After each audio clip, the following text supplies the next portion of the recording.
Hello and welcome everyone. जैसे हम लोग जानते हैं कि सेकेंड ईयर एमबीबीएस में एक इम्पॉर्टेंट टॉपिक होता है that is adverse drug reactions. तो एडवर्स ड्रग रिएक्शंस के जो प्रैक्टिकल है उसके ऊपर से आपको एक केस भी दिया जाता है और वो केस का वाइवा भी होता है। तो कई बार क्या होता है कि बच्चों को बहुत डिफ़िकल्टी होता है या फिर वो पूछते रहते हैं कि किस टाइप के क्वेश्चंस पूछे जाते हैं।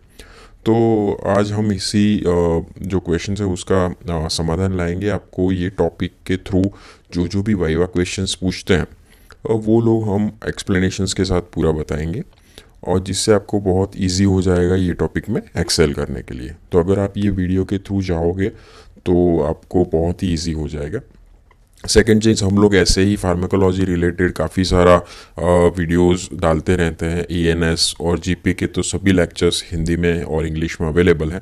सो आप प्लीज़ सब्सक्राइब करिए हमारे चैनल को और सपोर्ट कीजिए।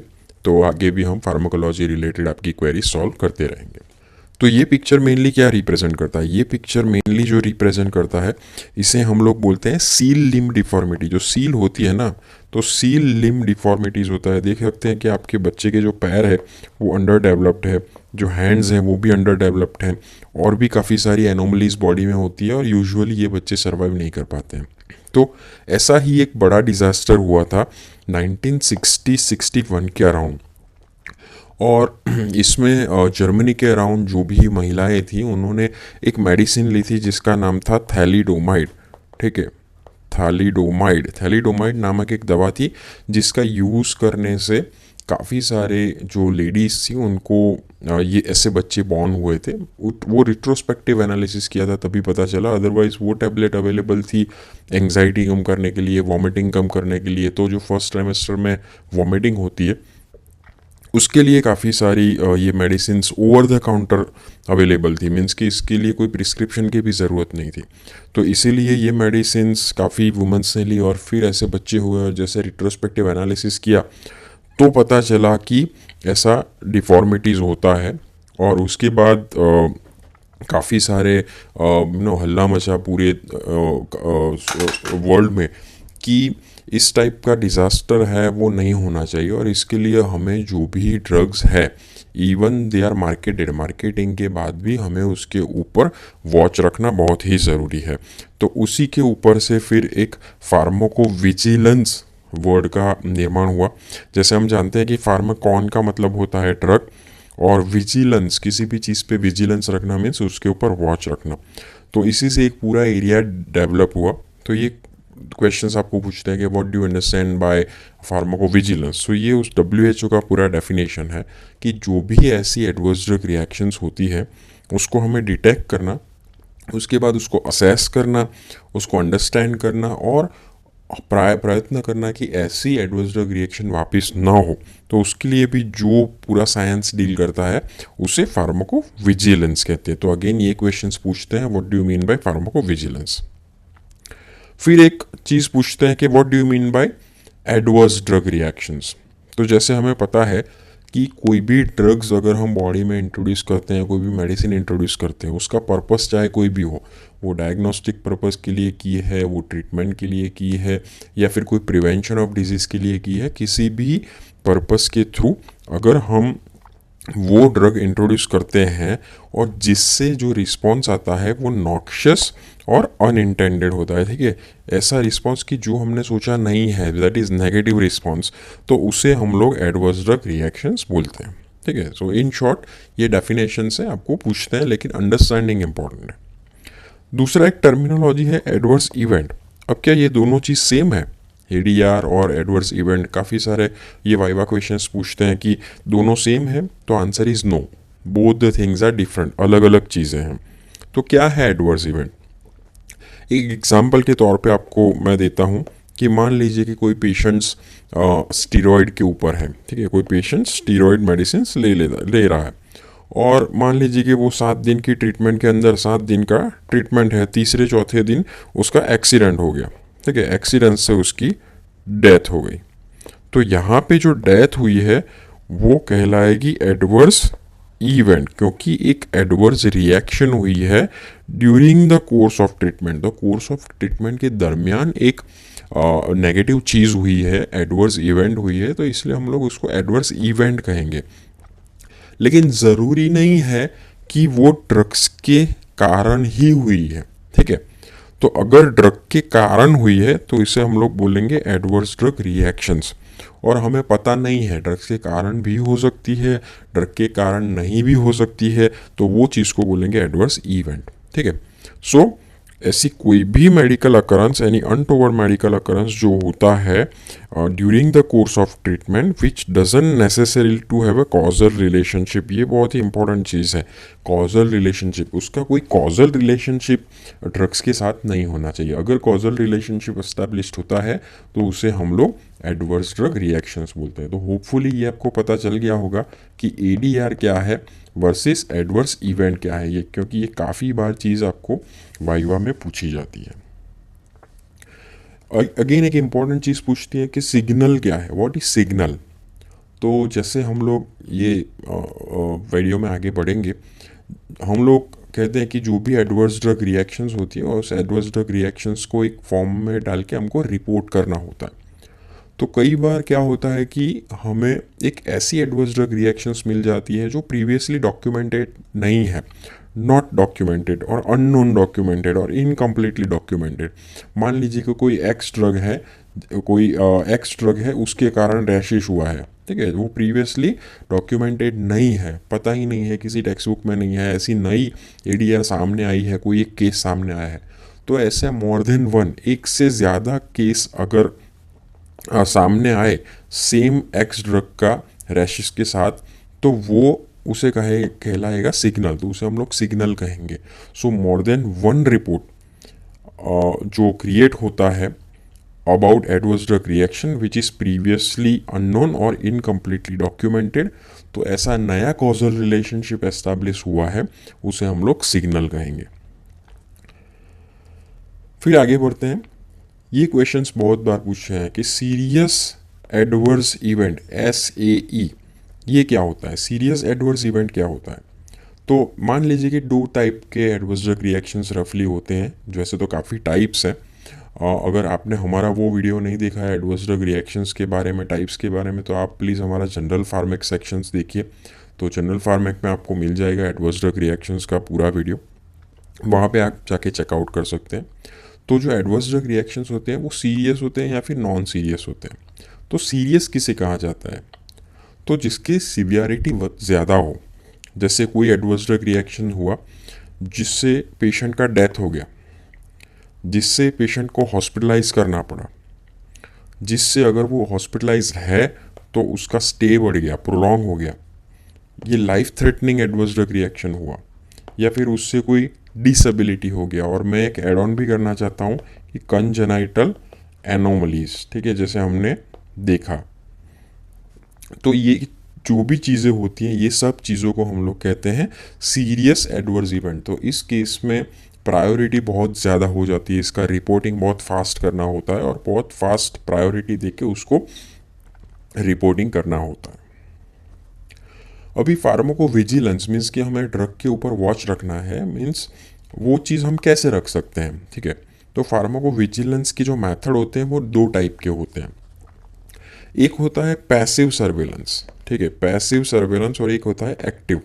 दूसरे टर्म में हम कह सकते हैं कि passive reporting and active reporting, इसे रिपोर्टिंग भी कह सकते हैं, ठीक है। जो भी एडवर्स ड्रग रिएक्शन उसका रिपोर्टिंग कैसे करते हैं, तो दो टाइप से करते हैं। पैसिव मीन्स क्या है कि यहाँ पे जो भी हेल्थ केयर वर्कर है वो अपनी खुद रिस्पॉन्सिबिलिटी समझ के वॉलंटियरली, ठीक है, वो अपने हिसाब से रिपोर्टिंग करेगा। सो वॉलंटरीली वो रिपोर्टिंग करता है, तो उसे हम लोग बोलते हैं पैसिव रिपोर्टिंग, ठीक है। अपने हिसाब से वो करता है, ठीक है, अपनी रिस्पॉन्सिबिलिटी समझ के करता है, इनिशिएट करता है। यहाँ पे कोई एक्टिव मेजर्स किसी और के थ्रू लिए नहीं जाते। जबकि एक्टिव सर्वेलेंस या एक्टिव रिपोर्टिंग में क्या होता है कि एक प्री ऑर्गेनाइज पूरा प्रोसेस होता है कि भाई चलो ये हॉस्पिटल में हमको इतने दिन विजिलेंस रखना है और इतने दिन में हमें जो भी एडवर्स ड्रग रिएक्शंस आए वो किसी भी तरह से कलेक्ट करना है। एक मेथोडोलॉजी बनाते हैं पूरा साइंटिफिक, तो उसे एक्टिव रिपोर्टिंग कहते हैं। तो passive reporting means voluntarily reporting, अपने हिसाब से अंदर से अपना मोरल रिस्पॉन्सिबिलिटी समझ के अगर कोई भी हेल्थ केयर प्रोफेशनल रिपोर्टिंग करता है तो उसे पैसिव रिपोर्टिंग कहते हैं, या फिर उसे स्पॉन्टेनियस रिपोर्टिंग भी कहते हैं, पैसिव सर्वेलेंस या फिर स्पॉन्टेनियस। ठीक है, तो स्पॉन्टेनियस रिपोर्टिंग भी इसे कहते हैं। और दूसरा होता है एक्टिव सर्वेलेंस। एक्टिव सर्वेलेंस में जैसे हमने बताया कि प्री ऑर्गेनाइज्ड चीज़ें होती हैं, स्टडीज़ होती हैं, काफ़ी सारी चीज़ें हैं, या पीएसएम में भी काफ़ी बार देखोगे, क्लिनिकल ट्रायल्स में, क्लिनिकल रिसर्च में ये नाम आपके थ्रू आएंगे कि ऐसी प्री ऑर्गेनाइज स्टडीज़ और साइंटिफिक प्रोग्राम के through adverse drug reactions find की जाती है। अभी ये पूरा जो फार्माकोविजिलेंस चीज़ है वो इंडिया में कैसे रन करे, तो ये क्वेश्चंस हुआ था काफ़ी सालों पहले 1980s के अराउंड, और तब से 1980s से India is vigilant about this programme. और फिर उन्होंने सोचा कि एक प्रोग्राम ही हम लोग लॉन्च करते हैं और उसके थ्रू हम लोग एडवर्स ड्रग रिएक्शंस के बारे में पूरी जानकारी लोगों को दें, रिपोर्टिंग कलेक्ट करें।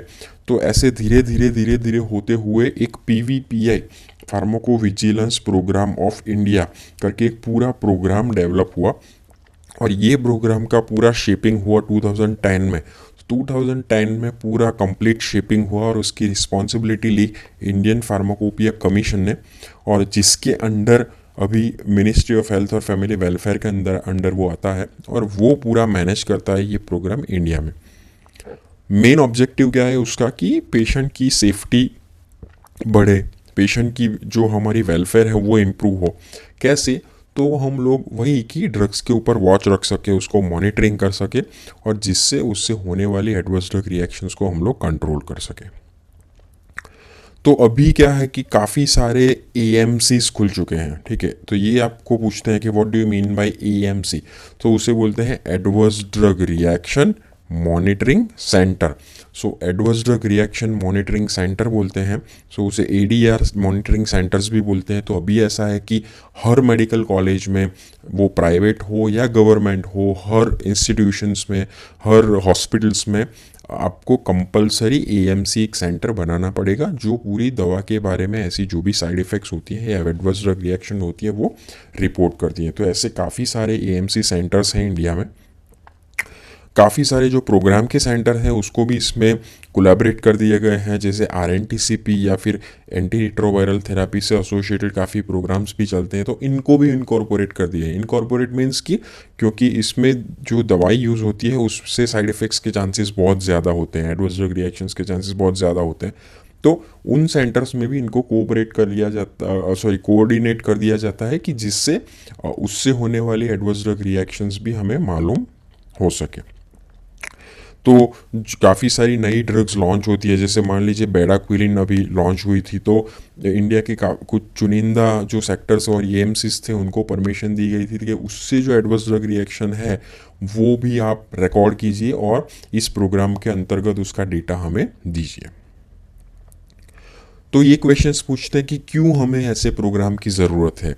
ऑलरेडी तो हमें पता है कि ड्रग्स तो रिसर्च के थ्रू आती है, ह्यूमंस में रिसर्च होता है, राइट, एनिमल्स में रिसर्च होता है, फिर भी क्यों हमें ऐसे प्रोग्राम की ज़रूरत है। तो हमने उसका आंसर पहली स्लाइड में ही दे दिया कि ड्रग्स मार्केट होने के बाद भी ऐसी चीज़ें हुई थी, एक तो वो चीज़ है। तो हम लोग देखते हैं वन बाय वन की क्या क्या चीज़ें हैं। पहली चीज़ की जो एनिमल्स पे स्टडी होती है वो 100% रिलायबल नहीं होती है जो ह्यूमंस के साथ एग्जैक्टली मैच हो सके। दूसरी चीज़ को ह्यूमंस के ऊपर भी हम लोग जो क्लिनिकल ट्रायल्स करते हैं उसके भी काफ़ी लिमिटेशंस होते हैं कि लिमिटेड साइज़ के अंदर करते हैं वो ट्रायल्स, कुछ कम या फिर स्पेसिफिक पॉपुलेशंस में करते हैं, उसके इंडिकेशंस भी बहुत रिजिड होते हैं, कुछ फ्रेशली डायग्नोस्ड पेशेंट्स के ऊपर या फिर स्पेसिफिक क्राइटेरिया वाले पेशेंट्स के ऊपर ही हम रिसर्च करते हैं, बहुत कम ड्यूरेशंस के लिए करते हैं। तो इससे क्या होता है कि एग्जैक्ट सिनेरियो हमें पता नहीं चलता। हमें जैसे मालूम है कि ऑलरेडी ड्रग्स मार्केट में आने के बाद अगर नॉर्मल पॉपुलेशंस लेता है तो वो उसके साथ और भी काफ़ी मेडिसिन्स लेता होगा, पॉली फार्मेसी होगा, वो आयुर्वेदिक प्रिपरेशंस भी लेता होगा, इंटरेक्शंस के भी चांसेस होते होंगे, ठीक है, एथनिक वेरिएशंस भी काफ़ी सारे होते हैं। तो काफ़ी सारे को फैक्टर्स हैं कोई भी एडवर्स ड्रग रिएक्शंस जनरेट करने में, और ऑब्वियसली ड्यूरेशन तो इम्पॉर्टेंट है ही। ठीक है, तो काफ़ी सारी चीज़ें हैं जो एडवर्स ड्रग रिएक्शंस लेटली लाने के लिए रिस्पॉन्सिबल है। दूसरी एक इम्पॉर्टेंट चीज़ ये है कि ये जो एडवर्स ड्रग रिएक्शंस है उसका हेल्थ इकोनॉमी जो है उसके ऊपर भी काफ़ी इम्पैक्ट है। तो काफ़ी सारी ऐसी स्टडीज़ भी जो हुई है कि जिससे इसका इम्पैक्ट बहुत ज़्यादा रहा है। तो ये क्वेश्चंस पूछते हैं कि क्यों, what is the aim and objective of pharmacovigilance. जैसे हमने क्यों का आंसर दे दिया कि क्यों करते हैं। जैसे दूसरा एक क्वेश्चन है कि एम एंड ऑब्जेक्टिव क्या है फार्माकोविजिलेंस का। तो पेशेंट्स का केयर और सेफ्टी इंप्रूव हो, पब्लिक हेल्थ और सेफ्टी इंप्रूव हो, कंट्रीब्यूट कर सके to assessment of benefit, harm, effectiveness and risk of medicines. दूसरा भी एक एम है कि हेल्थ केयर प्रोफेशनल्स को, लोगों को इसके बारे में अवेयर करना और जिससे safe and rational use of medicine हो सके। तो ये सारे एम्स एंड ऑब्जेक्टिव्स हैं फार्माको विजिलेंस के। अब चीज़ आती है कि मान लीजिए कि आपको या आपके कोई मित्र को ऐसा साइड इफ़ेक्ट्स या एडवर्स ड्रग रिएक्शंस हुआ, तो आप क्या करेंगे। तो पहला आंसर है कि हम लोग रिपोर्टिंग करेंगे। तो आंसर आता है कि क्या रिपोर्ट करना है, व्हाट शुड बी रिपोर्टेड। हर कोई चीज़ रिपोर्ट करना है। जैसे हमने देखा कि सीरियस एडवर्स ड्रग रिएक्शंस को रिपोर्ट करना ही है, ये सब चीज़ सीरियस एडवर्स ड्रग रिएक्शंस है। लेकिन द आंसर इज एवरीथिंग, कुछ भी हो रिपोर्ट करना है, वेदर इट इज सीरियस और non serious, known side effects और unknown side effects, frequent side effects और रेयर साइड इफेक्ट्स, कोई भी ड्रग से हो, मेडिसिन से हो, वैक्सीन से हो, हर्बल प्रोडक्ट से हो, इन शॉर्ट ऐसी कोई भी एडवर्स इवेंट हो जिसके ऊपर आपको सस्पिशन है कि ये मेडिसिन से ये हो सकती है, हो सकती है। अगर आपको सस्पिशन भी है, आपको कंफर्म नहीं होना है, अगर आपको सस्पिशन भी है तो आपको रिपोर्ट करना है। वो कंफर्म करने का काम हायर अथॉरिटीज़ का है कि सच्ची में ये ड्रग से ये होने की प्रोबेबिलिटी है या फिर और कोई भी फैक्टर्स रिस्पॉन्सिबल है। वो सब इवेल्यूएशन आपको नहीं करना है। रिपोर्टिंग जिसको करना है उसको जस्ट सस्पिशन पे ही रिपोर्ट कर देना है। दूसरा क्वेश्चन पूछते हैं कि कौन रिपोर्ट कर सकता है। तो उसका आंसर है सब लोग, मेडिकल, पैरामेडिकल स्टाफ्स, ठीक है, फार्मा कंपनीज और drug dealers, even patients. So all, कोई भी बाकी नहीं है, सब लोग उसे रिपोर्ट कर सकते हैं। तो नाउ अगेन क्वेश्चन आता है कि कैसे रिपोर्ट करना है, हाउ टू रिपोर्ट, हम लोग कैसे करें। तो आपके पास काफ़ी सारे ज़रिए हैं जिससे आप लोग रिपोर्ट कर सकते हो।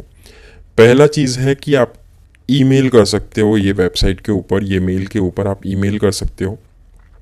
अगर ईमेल नहीं करना है तो आप ये टोल फ्री नंबर पे फ़ोन कर सकते हो। थर्ड इम्पोर्टेंट चीज़ है कि ये जो वेबसाइट्स हैं, ये वेबसाइट्स के ऊपर से आपको एक ADR का फॉर्म मिलेगा, ADR फॉर्म। तो ADR का फॉर्म आप फिलअप कर दीजिए और फिलअप करके आपके नज़दीकी जो भी AMCs हैं, adverse drug reaction monitoring centre, उसको आप पहुंचा दीजिए। या फिर इवेंचुअली ADR PVPI का एंड्रॉयड एप्लीकेशंस भी अवेलेबल है, इसके अंदर भी आप डिटेल फिल इन करके आप रिपोर्ट कर सकते हैं। तो ये है कैसे रिपोर्ट कर सकते हैं। तो जैसे ऐसा फॉर्म आता है, पूरा फॉर्म आता है, डिटेल में इसके बारे में हम लोग एक दूसरे वीडियो में देखेंगे जहाँ मैं आपको समझाऊंगा। वो भी बहुत इंपॉर्टेंट वीडियो है जहाँ पे ये एक्सरसाइज सेकेंड MBBS में आता है और कैसे रिपोर्ट करना है, बहुत इंपॉर्टेंट चीज़ है। तो स्टेप वाइज एक केस लेके मैं आपको समझाऊंगा कि इस तरह से आपको फॉर्म फिल इन करना है। तो इस टाइप का फॉर्म आता है जिसमें डिफरेंट डिफरेंट सेक्शंस होते हैं। यूजुअली 4 मेजर हेडिंग्स होते हैं। पहला होता है पेशेंट्स के बारे में इंफॉर्मेशन, दूसरा होता है जो एडवर्स ड्रग रिएक्शन हुई है उसके बारे में इंफॉर्मेशन, तीसरा जो दवाइयाँ चल रही है उसके बारे में इंफॉर्मेशन, और चौथा किसने रिपोर्ट किया है, रिपोर्टर कौन सा है। तो ये 4 चीज़ों के बारे में पूरी इंफॉर्मेशन आपको फिल इन करनी होती है। और पेशेंट्स को तकलीफ़ ना पड़े इसलिए ये प्रोग्राम के अंतर्गत काफ़ी सारी वर्नाक्युलर लैंग्वेजेस में भी ऐसा फॉर्म बनाया गया है। तो पेशेंट को अगर लैंग्वेज बैरियर है तो ऐसी पर्टिकुलर लैंग्वेज का फॉर्म भी फिल अप करके वो भेज सकता है। हम लोग सोचेंगे कि ऐसा प्रोग्राम इंडिया में ही है या फिर इंडिया में ही आया है, तो नहीं, हम लोग गलत हैं। ये सिस्टम काफ़ी टाइम से, अर्लियर टाइम से वेस्टर्न कंट्रीज़ में एक्टिव है और वेस्टर्न कंट्रीज़ में मैंडेटरी है, कंपलसरी है कि अगर health care professional comes through any encounter of this kind of adverse drug reactions तो उसको रिपोर्ट करना पड़ेगा। तो वहाँ तो क्या है कि बहुत कॉम्प्लिकेटेड और हेक्टिक चीज़ है, बहुत डिटेल्ड इन्फो आपको डालनी पड़ेगी in case of this kind of adverse drug reactions. तो यूके में ऐसी येलो कार्ड सिस्टम है जिसमें बहुत सारी डिटेल इन्फॉर्मेशन आपको भरनी पड़ती है। सेम वे यूएसए में मैडवॉच करके सिस्टम है जो एफडीए ने पूरा बनाया हुआ है, इसमें भी काफ़ी सारी डिटेल चीज़ें होती है। इसके कंपैरिजन में हमारे फॉर्म में बहुत कम चीज़ें हैं। तो ये डिटेल इन्फॉर्मेशन है। इन शॉर्ट फॉरेन कंट्रीज़ में भी ये फार्माकोविजिलेंस सिस्टम एक्टिव है। अब क्वेश्चंस पूछ सकते हैं कि वेयर टू रिपोर्ट। तो जैसे हमने बताया कि जो भी ये फॉर्म है वो फॉर्म को आपको फिलअप करके नज़दीक के जो एएमसीज है वहाँ पे आप डायरेक्टली दे सकते हैं, या फिर ये नंबर पे कॉल कर सकते हैं, मेल कर सकते हैं। ठीक है, सो ऐप है, तो काफ़ी सारे ज़रिए हैं जिसके थ्रू आप ये इन्फॉर्मेशन पहुँचा सकते हैं। अब नेक्स्ट क्वेश्चन आता है कि अगर आप इन्फॉर्मेशन एएमसी में पहुंचाते हो ये एडवर्स ड्रग रिएक्शंस के बारे में, तो अब क्या होता है, आगे क्या होता है। तो बहुत इंटरेस्टिंग चीज़ है, ध्यान से सुनिएगा, इसके ऊपर से क्वेश्चंस आ सकते हैं। तो ये हमारा एएमसीज है। तो एएमसीज में काफ़ी सारी इन्फॉर्मेशन पहुंच गई है। अब क्या होता है कि यहाँ से इन्फॉर्मेशन ऊपर जाती है नेशनल कोऑर्डिनेटिंग सेंटर में। एएमसीज जो होता है उसमें से काफ़ी सारे एएमसीज के ऊपर अपना खुद एक इवेल्युएटिंग प्रोसेस होता है। काफ़ी सारी मेडिकल कॉलेज के जो फार्माकोलॉजी डिपार्टमेंट होते हैं उसके अंदर भी इवेल्युएशन प्रोसेस चलता है, और वो लोग प्राइमरी इवेल्युएशंस करके जो डेटा है उससे एनसीसी भेजते हैं। वो गाज़ियाबाद यूपी में सिचुएटेड है। वहाँ पे स्पेसिफिकली कमिटीज़ होती है या फिर स्पेसिफिक यूनिट्स होते हैं जो पर्टिकुलर चीज़ों का उस केस के बारे में इवेल्युएशन करते हैं, और देन वो दो जगह पे वो डेटा भेजते हैं। एक भेजते हैं अपने नेशनल सेंटर में जो होता है सीडीएससीओ का हेडक्वार्टर। सीडीएससीओ का फुल फॉर्म भी पूछते हैं आपको, central drug standard control organisations, और एक उपसाला मॉनिटरिंग सेंटर जो स्वीडन में है, जो डब्ल्यूएचओ का हेडक्वार्टर है, वहाँ पे भी ये डेटा पहुँचाया जाता है। सो ये दो जगह पे एनसीसी से डेटा पहुँचाया जाता है। कुछ लोग डायरेक्टली भी सीडीएससीओ को इन्फॉर्मेशन भेज सकते हैं, जैसे फार्मास्यूटिकल इंडस्ट्री है, इम्यूनाइजेशन प्रोग्राम है। सो काफ़ी सारे जो बड़े प्लेयर्स हैं वो लोग डायरेक्टली भी सीडीएससीओ को ऐसी एडवर्स ड्रग रिएक्शंस के बारे में डायरेक्टली इन्फॉर्मेशन दे सकते हैं। उनको एएमसीज के थ्रू जाने की ज़रूरत नहीं है। अभी सीडीएससीओ ये पूरे डेटा का क्या करेगा, ये क्वेश्चन मेन है कि चलो डेटा तो हो गया, अब क्या होगा। तो सीडीएससीओ पहले they will try to find a signal, कि वो लोग देखेंगे कि जैसे हमने देखा कि सिग्नल क्या है, कि इस टाइप के एडवर्स ड्रग रिएक्शंस के जो प्रीवियसली डॉक्यूमेंटेड नहीं हुए हैं वो एक से ज़्यादा आ रहे हैं कि नहीं। अगर आ रहे हैं तो that is a warning sign कि भाई चलो ये मेडिसिन से नया एक एडीआर फाइंड हुआ है। दूसरा चीज़ देखते हैं कि ये सीरियस है, नॉन सीरियस है, उसके हिसाब से वो लोग एक्शंस लेते हैं। तो जो भी कुछ उनका रेगुलेटरी चेंजेस होता है वो लोग अपने नीचे के स्टेक होल्डर्स को वापस भेजते हैं। इन शॉर्ट सीडीएससीओ जिस तरह से इन्फॉर्मेशन ऊपर आई उस तरह से इन्फॉर्मेशन नीचे भेजता है। जो भी रेगुलेटरी चेंजेस है उसको जो सही लगता है कि ऐसा करना चाहिए, तो ये सीडीएससीओ से अगेन इन्फॉर्मेशन यहाँ पे आती है और वो लोग एएमसीज को भेजते हैं, और एएमसीज के थ्रू अगर कोई डॉक्टर होता है तो उसके पास ये इन्फॉर्मेशन जाती है। कैसे जाती है, किस फॉर्म में जाती है, उसके बारे में हम लोग देखते हैं। तो ये ऐसा प्रोग्राम रन करने का क्या बेनिफिट है, कैसे इन्फॉर्मेशंस, मैं मान लीजिए कि मैं एक डॉक्टर हूँ, एक क्लिनिशियन हूँ, मैंने एडीआर रिपोर्ट किया, तो मुझे क्या फ़ायदा हुआ, मेरी तरह कौन सी इन्फॉर्मेशन आएगी। तो देखिए कि आईपीसी जो है, इंडियन फार्माकोपिया कमीशन है, वो अपनी वेबसाइट पर हर मंथली सेफ्टी अलर्ट्स भेजते हैं। पूरे सेफ्टी अलर्ट्स का पीडीएफ फाइल होता है जहाँ पे एवरी मंथ वो लोग जो यूज़ होने वाली दवाई है जो किस इंडिकेशंस में यूज़ होती है और उससे कौन सा एडीआर फाइंड आउट हुआ है वो चीज़ बताते हैं, वो चीज़ कम्युनिकेट करते हैं, बैक ट्रांसफ़र करते हैं वो डेटा। तो मुझे as a clinician, as a doctor ये फ़ायदा करेगी कि ये ड्रग मैं कॉशियसली यूज़ करूँ। दूसरा, ये लोग हर क्वार्टरली एक न्यूज़लेटर बनाते हैं। वो न्यूज़लेटर्स में ये प्रोग्राम के बारे से जुड़ी जो भी अपडेट्स हैं, जो भी प्रोग्रेस हो रही होती है, वो सबका इन्फॉर्मेशन वो लोग देते हैं। पास्ट में काफ़ी सारे रेगुलेटरी चेंजेस हुए हैं, उसके बारे में हम लोग एग्जांपल सुनते हैं कि ऐसा हुआ था कि काफ़ी सारे एडवर्स ड्रग रिएक्शंस आए थे जो पास्ट में हुए थे कोई ड्रग्स के कारण। तो उस टाइप के, जैसे मान लीजिए कि यहाँ पे जाकर आपको दिखाई देता हो तो एक टॉक्सिक एपिडर्मल नेक्रोलाइसिस ये हुआ था, उसे स्टीवन जॉनसन सिंड्रोम भी बोलते हैं। कार्बामाजेपिन नामक ड्रग से ये हुआ था। तो उन्होंने कार्बामाजेपिन ड्रग फार्मास्यूटिकल कंपनीज को बताया था कि ये ड्रग के जो लेबल है या पैकेज इंसर्ट है उसमें आपको क्लियरली बड़े अक्षर्स में ये लिखना पड़ेगा कि ये एडवर्स ड्रग रिएक्शंस हो सकता है। ये देखिए कार्बामाजेपिन से एसजी सिंड्रोम, ये बहुत ही सीवियर कंडीशन है और बिकॉज ऑफ ये प्रोग्राम इस टाइप का एडवर्स ड्रग रिएक्शन आइडेंटिफाई हुआ। सेम वे पाइपरासिलिन और टेजोबेक्टम का एक कॉम्बिनेशन था जिससे हाइपोकैलेमिया और ब्रोंकोस्पाज्म होता था। तो ये सब चीज़ें प्रीवियसली अनडिटेक्टेड थी, बिकॉज ऑफ दिस प्रोग्राम ये नई चीज़ें पता चली। Erythema multiforme with anti rabies vaccine, जो एंटी रेबिस वैक्सीन थी उससे काफ़ी सारे रैशेस होते थे, तो वो पता चला पोस्ट इम्यूनाइजेशंस के थ्रू कि भाई एडवर्स ड्रग रिएक्शंस इससे भी हो सकता है। इसीलिए ये फिर जो प्रोग्राम है उसको काफ़ी सारे जो दूसरे नेशनल बड़े प्रोग्राम्स हैं, vector borne disease control programme, ADR, RNTCP, जिसमें काफ़ी सारी मेडिसिन होती हैं जिससे एडवर्स ड्रग रिएक्शंस के चांसेस ज़्यादा होते हैं, उसके साथ कोलैबोरेट कर लिया गया है। वैक्सीनेशंस के बाद भी जो भी एडवर्स ड्रग रिएक्शंस होती है उसको फिल इन करने के लिए एक स्पेशल फॉर्म बनाया गया है, उसे adverse drug reactions form following immunisation, EEFI भी बोलते हैं, reporting form for adverse event following immunisation. जैसे मैंने बताया कि एंड्रॉयड का ऐप भी अवेलेबल है जिसके थ्रू जो भी डेटा है, जो भी रिपोर्टिंग है, आप लोग डायरेक्टली कर सकते हैं। ये तो था पूरा एडवर्स ड्रग रिएक्शन और PVPI प्रोग्राम के बारे में। ऐसा एक हीमो विजिलेंस प्रोग्राम भी एक स्पेसिफिक बना है। हीमो विजिलेंस जैसे नाम ही सजेस्ट करता है कि जो भी ब्लड या ब्लड रिलेटेड प्रोडक्ट्स हैं तो उससे जो भी एडवर्स ड्रग रिएक्शंस होते हैं तो वो एक सेपरेट प्रोग्राम में जाता है जिसे हीमो विजिलेंस कहते हैं।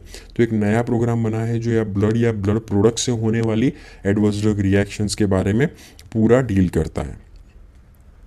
सेम वे एक मटीरियल विजिलेंस प्रोग्राम भी है जो यूजुअली जो भी चीज़ें हम लोग मेडिकल क्षेत्र में यूज़ करते हैं उस चीज़ों से अगर कुछ साइड इफ़ेक्ट्स हो, मान लीजिए कि मैं आपको एक एग्जांपल देता हूँ कि अगर ग्लूकोज चेक करने वाली एक स्ट्रिप है उसमें कुछ फॉल्ट है और जिससे पेशेंट्स को फॉल्टी ग्लूकोज दिखाया गया और उसके हिसाब से डॉक्टर ने उसको दवाई दी और जिससे पेशेंट्स के ग्लूकोज में ज़्यादा चेंजेस हो गए तो वो फॉल्ट है मटेरियल का। सो ये मटेरियल विजिलेंस प्रोग्राम है जो ऐसे डिवाइसेस से होने वाले एडवर्स ड्रग रिएक्शंस को डील करता है।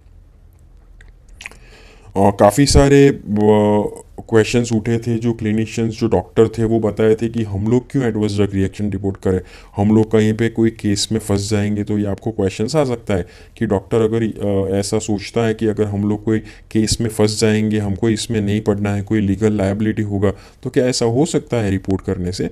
तो आंसर इज़ नो। किसी भी प्रकार का लीगल लायबिलिटीज डॉक्टर को नहीं होता है ये रिपोर्ट करने से। ऐसा पूरा सर्कुलर बाहर निकाला है गवर्नमेंट ऑफ इंडिया ने। तो इसीलिए ओपन होके आपको एक मोरल रिस्पॉन्सिबिलिटी समझ के रिपोर्टिंग करना चाहिए और किसी भी चीज़ का आपको इसमें डर नहीं रखना चाहिए। तो यहाँ पे ये प्रैक्टिकल ख़त्म होता है। होपफुली एडवर्स ड्रग रिएक्शंस के बारे में जो भी चीज़ें हैं, जो भी क्वेश्चंस यूजुअली वाइवा में पूछते हैं, सब हमने कवर किया है।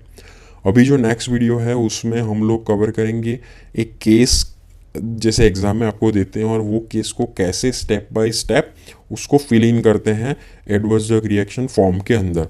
तो वो पूरा डिटेल में मैं आपको एग्जाम्पल के साथ समझाऊँगा। Thank you. जब आपने सब्सक्राइब नहीं किया है तो ये चैनल को प्लीज़ सब्सक्राइब कर दीजिए। Thank you very much.